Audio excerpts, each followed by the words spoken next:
A lot of people frequently ask me what I do to get my hair this long and thick. Number one thing about getting your hair long and thick, it's not how fast your hair grows, but how much hair you retain. And once you realize that, the game changes. So I really just wanted to showcase and compare my hair growth over the years.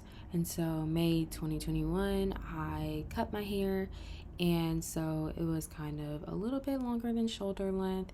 As you can see, February 2022, my hair is much fuller, it's longer, and that's less than a year. And in this time, I did get highlights and I got my hair trimmed routinely.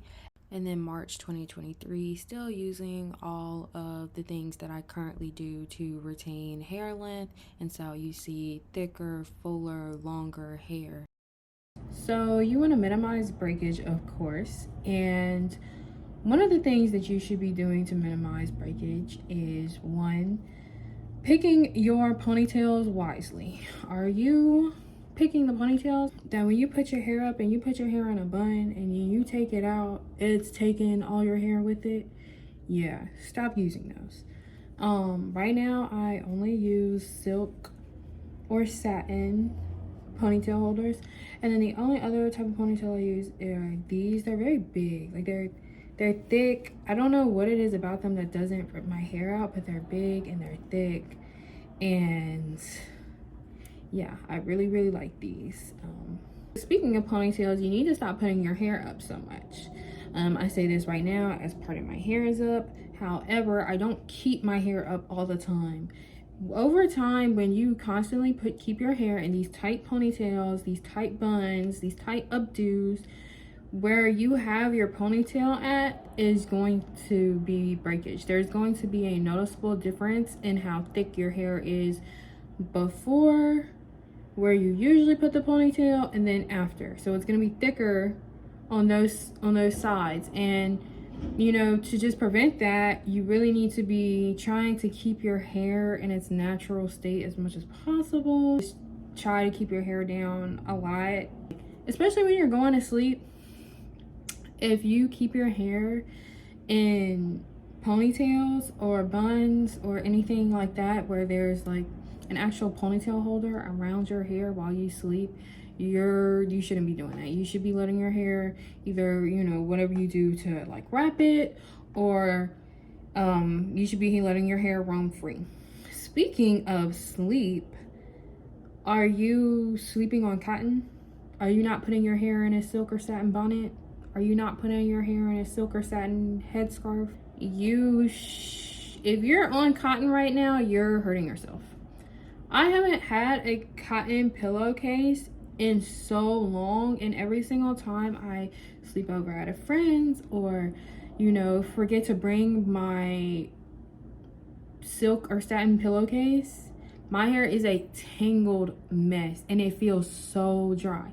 And I am the type of person who is not that good at putting my hair in a bonnet. Like, I do sometimes, and then I'm like, I don't feel like it. But you know what the fail safe for that is? Having all your pillows be on silk or satin. It's changed my life. It changes the game. After you have that consistently, you will definitely be helping your hair, because if you're on cotton, you are reducing the moisture in your hair. Like, I used to wake up and my hair was tangled or like super frizzy, and now, I mean, of course it's curly hair, like, and I don't sleep the calmest, I'll say that. But the silk and satin pillowcases, or silk and satin anything that you put when you go to sleep, is definitely better than cotton. Another thing is, and everybody knows this, and if you're in the curly community, you definitely know this, so don't act like you don't know. Everybody knows you're not supposed to brush your hair while it's dry. Brushing your hair while it's dry is just not smart. There's no point. Don't do it. Even when I refresh my hair, like right now, we're on day 6. I refreshed my hair today, though. I have somewhere to go, and I'm washing my hair tomorrow.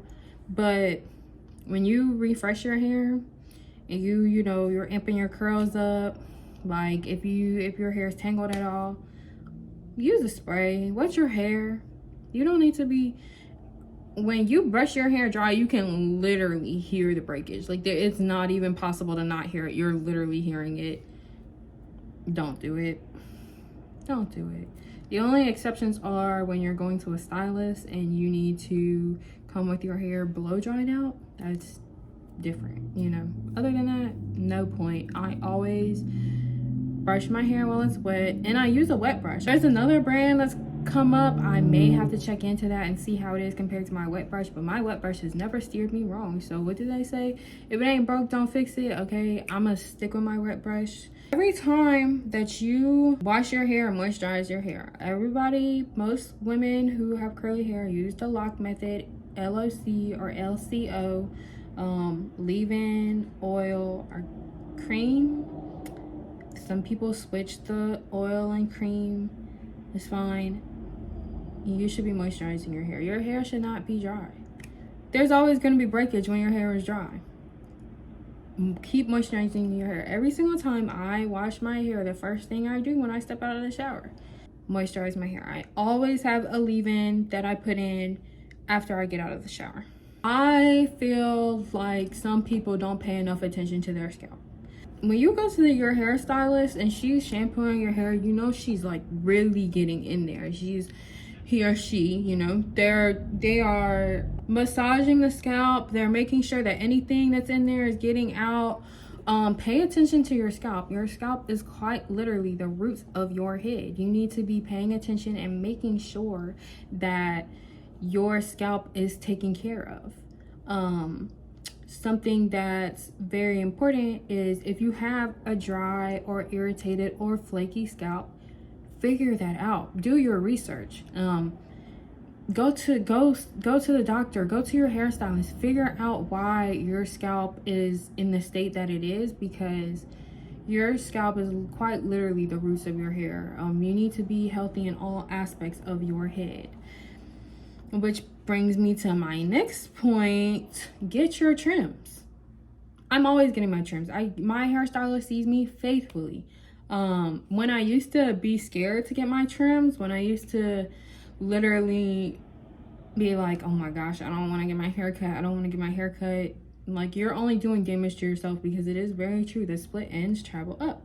So if you're not getting your trims, your split ends are gonna keep going up, and you're gonna have breakage, and then your hair is gonna be uneven, and then you're gonna have to cut more. That's why when you don't get your trims, literally you see like these stylists post a before and after, and their hair will be like this, it'll be all rocky, and then they have to cut up here. When you get your trims, your hair is gonna continually grow out even. Yes, our hair naturally, you know, sometimes we may have a little, but it's not going to be those big holes that you see in those before and afters. And so when you get your trims routinely, it just helps you out. Before, when I used to be scared, I used to always have to trim more, and my trims used to turn into a haircut. Now that I do my trims every 6 to 8 weeks, I'm good. Sometimes, literally, I've been taking care of my hair so well, sometimes I'll space it out even more to 10 weeks. I mean, hey, the hairstylist may not recommend that, but look, honestly, it's worked out for me, because when I'm gone after 10 weeks, they're like, oh, you know, your hair is good. Because I'm always like, you know, give me the verdict. What does it look like? And it's been good because I continually take care of my hair. Another thing that I do to take care of my hair is deep condition my hair at least twice a month. When did I say you cannot keep dry hair and expect your hair to not have breakage? So you need to be deep conditioning your hair at least twice a month, especially if you have color. I have color in my head. Yes, deep condition your hair. Make sure your hair is properly moisturized. You need to stop using so much heat on your head. Every single time you wash your hair, you don't need to blow dry it. You can air dry your hair. And every occasion, you don't need a silk press. That's just the truth. If you want to do protective styles, if you want to do wigs, if you want to do braids, if you want to do faux locks, if you want to do any of that, cool. But your hair is not going to be in its best state if every single time you have your hair in its natural state, you're flat ironing it. And make sure you're using heat protectant. Like, if you're not using heat protectant, your hair is fried.